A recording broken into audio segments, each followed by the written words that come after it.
சுப்பிரமணிய கோயில்கள் தமிழ்நாட்டில் பல இருந்தாலும் அவற்றில் முக்கியமான திருத்தலமாக இருக்கக்கூடியது குன்றத்தூரில் குடிகொண்ட குமரனது ஆலயமாகும். தமிழ் மக்களின் பெரும் கடவுளாக விளங்கும் முருகப்பெருமானுக்கு நிறைய பெயர்கள் இருந்தாலும் சுப்பிரமணியர் என்ற பெயருக்கு தனிப்பட்ட பொருள் இருக்கிறது. அதாவது ஞானத்தை தனது அடியார்களுக்கு அருளுகின்றவன் என்று அர்த்தமாகும். ஞானத்தின் திருவடிவாக முருகனது உருவம் திகழ்வதாக பல்வேறு மகான்கள் விளக்கியிருக்கிறார்கள். அப்படிப்பட்ட முருகனை மனதால் நினைத்தால் கூட ஞானம் ஏற்படும் என்பது அடியார்களது நம்பிக்கை. அத்தகைய சுப்பிரமணிய கோயில்கள் தமிழ்நாட்டின் பல பகுதிகளில் உள்ளன. அவற்றில் முக்கியமான திருத்தலமாக இருக்கக்கூடியது குன்றத்தூரில் குடிகொண்ட குமரனது ஆலயமாகும். சிறு குன்றின் மீது அமைக்கப்பட்ட இக்கோயிலை தரிசிக்க 80 படிகளுக்கும் மேலாக ஏறி செல்ல வேண்டும். வழியில் இருக்கும் வலஞ்சுழி விநாயகர் நமது தடைகளை சுலபமாக விலக்கி அருள் புரிய கூடியவர். அவரை அன்புடன் வணங்கிவிட்டு மேலே சென்றவுடன் கலைத்திறனுடன் அமைக்கப்பட்ட கொடிமரத்தை தரிசிக்கலாம். கொடிமரத்தை வணங்கிய பிறகு மூலவரை வழிபட செல்ல வேண்டும். இந்த திருத்தலத்தில் மூலவராக வீற்றிருப்பவருக்கு சுப்பிரமணியர் என்ற திருநாமத்துடன் வள்ளி தேவயானை சமேதராக அருள் புரிகிறார். கருவறை சிறப்பு. கருவறை சன்னதி முன்புள்ள துவாரபாலகருக்கு வஜ்ரம், சூலாயுதம் என்று முருகனுக்குரிய ஆயுதங்கள் இருக்கின்றன.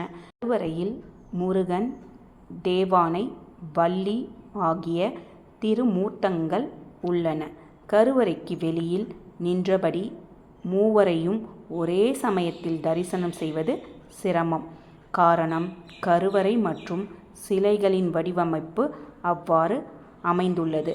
அதை சுவாரஸ்யமாக சொல்வதென்றால், ஒரு பக்கமாக நின்று தரிசனம் செய்யும்போது முருகனும் வள்ளியும் மட்டும் தெரிவார்கள். தேவானையின் உருவம் தெரியாது.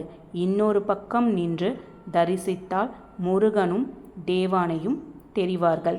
வள்ளியின் உருவம் தெரியாது. கருவறைக்கு வெளியே வாசலில் நின்று தரிசிக்கும் போது மூவரையும் ஒரு சேர தரிசனம் தர மாட்டார்கள்.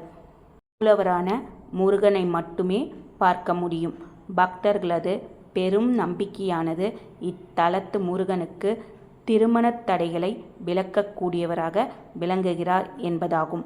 அதன் காரணமாக திருமணத் தடை உள்ளவர்கள் அதிக அளவில் இங்கு நேர்ந்து கொள்கிறார்கள். தங்களது நேர்த்திக்கடனுக்காக முருகனுக்கு திருக்கல்யாணம் செய்து வைத்தும் வஜ்ரம் அணிவித்தும் அபிஷேகம் செய்தும் வழிபாடு செய்கிறார்கள்.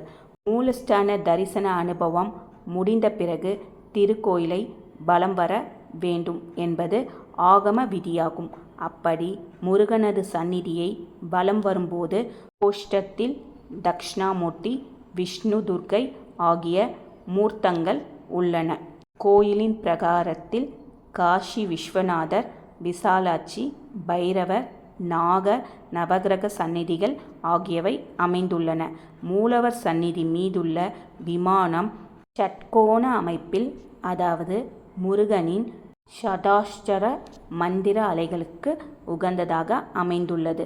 கோவில் அமைந்துள்ள மண்டபத்தின் ஓரத்தில் உள்ள அரச மரத்தின் அடியில் லிங்கேஸ்வரர் அருள் தருகிறார்.